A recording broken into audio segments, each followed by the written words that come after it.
انہیں بصرے خبر ملی کہ آئیے کام بڑا آسان ہو گیا ہے، خلیفہ قتل ہو گیا ہے، قتل ڈالتے ہیں علی کے سر، علی کی دشمنی بھی پوری ہو جائے گی، وہ تو ہوئی حکومت پہ قبضہ ہمارا ہو جائے گا۔ یہ ایک پورا گروہ لے کے، ایک لشکر لے کے بصرہ سے روانہ ہو گئے، خبر مدینے پہنچ گئی۔ مولا نے ایک مخصوص صحابہ کا لشکر ساتھ لیا، علی نے رستے میں جا کے کہا انہیں مدینے داخل ہونے سے پہلے روکے۔ رستے میں ایک میدان میں جا کے دونوں فوجوں کا آمنا سامنا ہو گیا، کیونکہ وہ جو آئی تھی وہ اونٹ پہ بیٹھی ہوئی تھی، اونٹ کو عربی میں جمل کہا جاتا ہے، جس میدان میں جا کے وہ اونٹ رکا اسے کہتے ہیں میدان جمل، جس کی وجہ سے یہ جنگ مشہور ہے جنگ جمل۔ اب وہاں پہ آ کے اونٹ کھڑا ہوا، اونٹ جب کھڑا ہوا تو اس سے پہلے رستے میں ایک لائن میں بھول گیا، میں ایک لمحے کے لیے واپس جاتا ہوں، ایک جگہ پہ گزرتے ہوئے اس اونٹ پہ کتے بھونکے تھے۔ اس بی بی نے طلحہ اور زبیر سے پوچھا یہ کون سی جگہ ہے؟ انہوں نے کہا مقام حواب ہے۔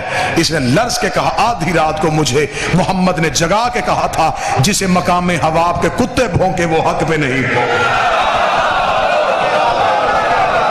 میری بیویوں میں سے ایک بیوی جسے حواب کے کتے بھونکیں گے وہ حق کے خلاف ہو۔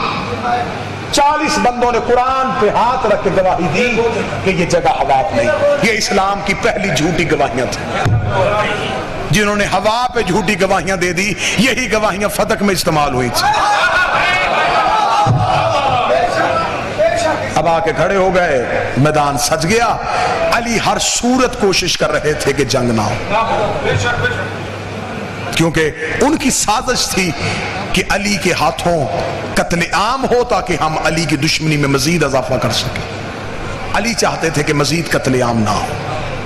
مولا علی نے بس میں بالکل ختم کرنے لگا ہوں، چند چہرے نیند میں آ گئے ہیں تو اب میں بالکل ختم کرنے لگا ہوں، بس بات مکمل کروں سرکار، بسم اللہ۔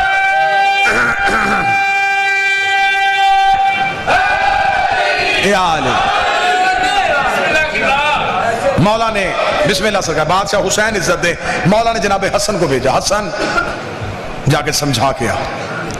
جناب حسن آئے، اس وقت یہ بی بی خیمے میں تھی۔ حسن نے آ کے کہا میرے بابا علی نے مجھے بھیجا ہے، بابا جنگ نہیں کرنا چاہتے، بابا چاہتے ہیں کہ آپ واپس مدینے خیر و خیریت سے عافیت سے چلے جائیں، یہ گروہ آپ کو اکسا رہا ہے۔ انہوں نے کہا نہیں، میں ہر صورت میں جنگ کروں۔ مولا حسن واپس آئے، مولا نے آ کے کہا مولا بابا میں نے کہا لیکن وہ ماننے کے لیے تیار نہیں۔ مولا سوچ رہے تھے کہ کہیں جنگ رکے۔ مولا نے آخری حربہ استعمال کیا، مولا نے فرمایا محمد بن ابی بکر تم جاؤ۔ جب محمد بن ابی بکر گئے تو کتابیں کہتی ہیں کہ ان کے خیمے کے باہر 2 سپاہی کھڑے تھے پہرا دینے کے لیے۔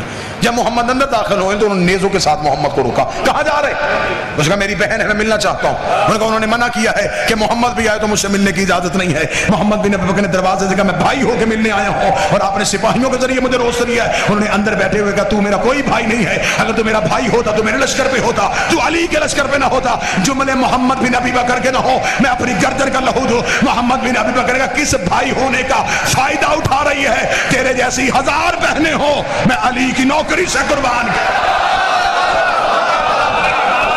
میں علی کی نوکری نہیں چھوڑ سکتا۔ میرے سامنے حدیث پیغمبر ہے،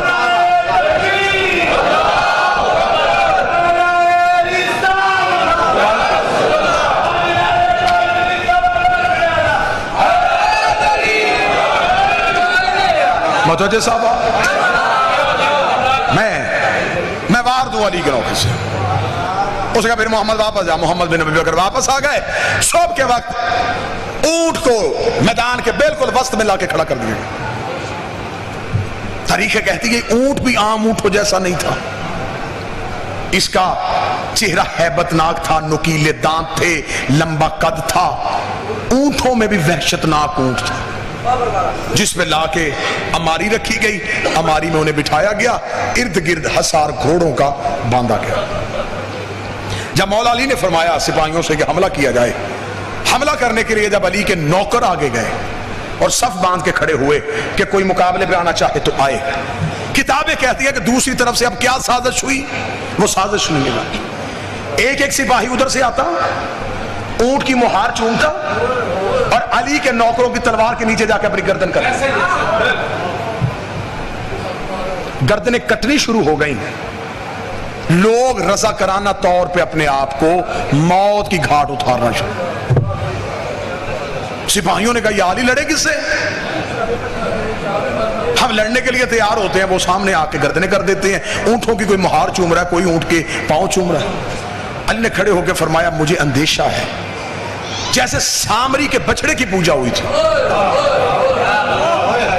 اس اونٹ کی پوجا نہ ہونی شروع ہو جائے. تو مولا پھر اس کا حل کیا ہے؟ مولانا نے فرمایا اس کا حل ہے سپاہی واپس آؤ، تین انداز، نیچے اتر آؤ، واپس آؤ. سارے علی کے پیچھے واپس آئے. مالک اس طرح خیمے سے نکلے. حکم بادشاہ. مالک گھوڑے کی زین پہ آ، تلوار نکال. مالک گھوڑے کی زین پہ بیٹھے. مولا حکم فرمایا اونٹ کی ٹانگ کاٹ کے آ.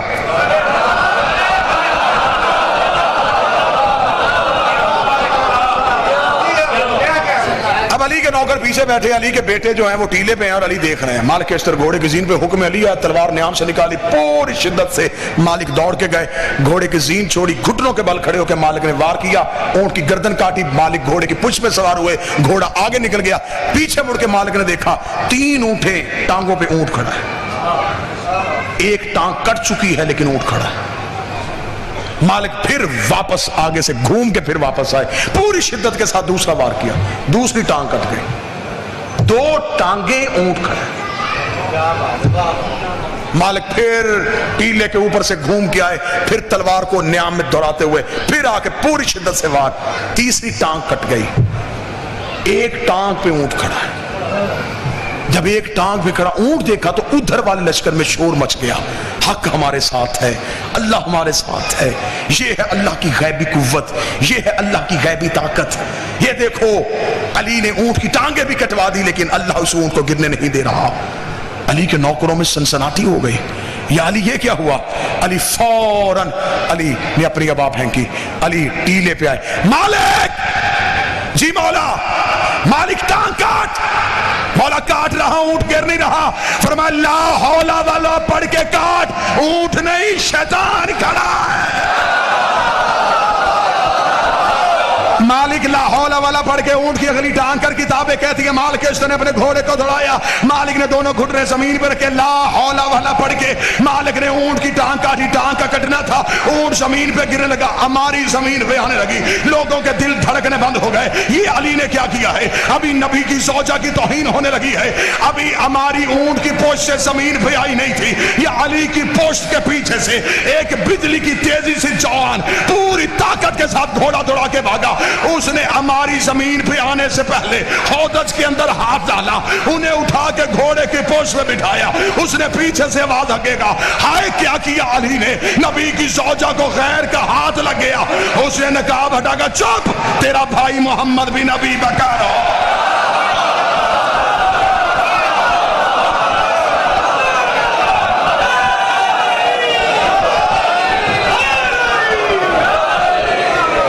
میں غیر نہیں.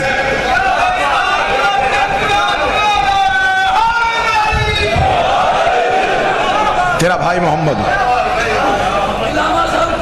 بادشاہ حسین عزت دے جس نے 45 منٹ میرا ساتھ دیا، اگلی صدر بھی اسی بندے کے لیے.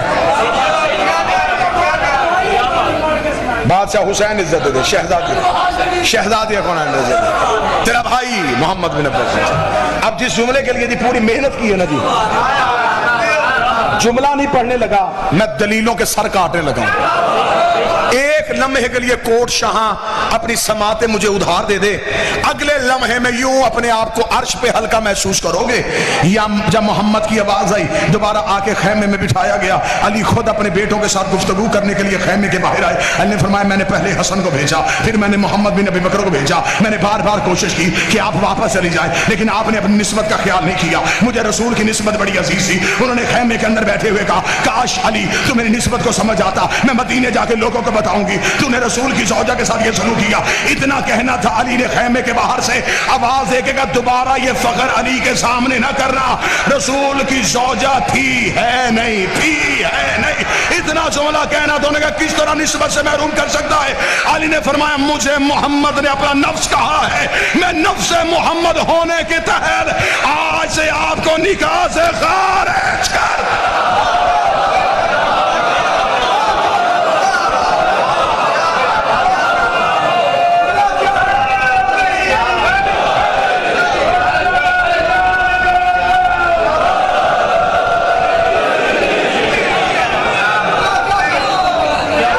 نفس پیغمبر، میں ہوں نفس اللہ۔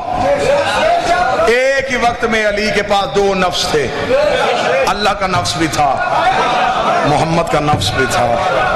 اور جو نکاح پڑھواتے ہیں پڑھتے ہیں انہیں پتا ہے جب صیغہ نکاح پڑھا جاتا ہے تو نفسی کا لفظ آتا ہے، نکاح جسم کا نہیں نفس کا ہوتا ہے۔ نفس محمد کا نام علی ہے، نفس محمد تھا نہیں، نفس محمد ہے۔ آج بھی کوئی اختیار محمد کو پردے میں بیٹھ کے استعمال کر رہا ہے۔ بس یہ ایسا واقعہ رونما ہونا تھا یا علی کی دشمنی اور پھیل گئی۔ پھر صفین آ گئی، صفین میں پھر علی کے دشمن علی کے سامنے نئے طریقے سے سامنے آ گئے۔ جمل اور صفین کی لڑائی کا بدلہ لینے کی خاطر شام سے زہر مدین کوفے بھجوائی گئی۔ کوفے میں قطامہ نامی عورت کو تیار کیا گیا، یمن سے ایک بندے کو خریدا گیا جس کا نام عبد الرحمن تھا، اسے کوفے بھیجا گیا۔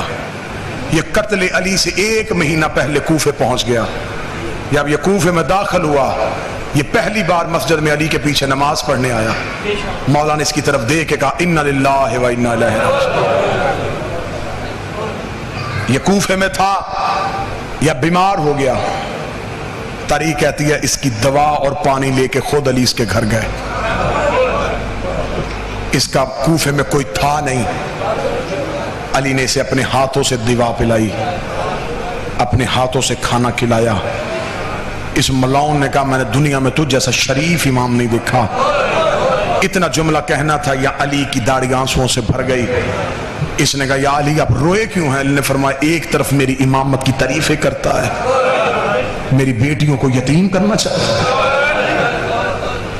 اس کے گھر بیٹھ کے علی نے فرمایا تو میرا قاتل ہے۔ اس نے کہا یا علی میں آپ کے قتل کا ارادہ نہیں رکھتا۔ علی نے فرمایا میں جانتا ہوں تو میرا قاتل ہے۔ تو کس کے گھر میں رکا ہوا ہے؟ تو نے اپنی تلوار کہاں سے خرید کے کس زہر میں بجھائی ہوئی ہے؟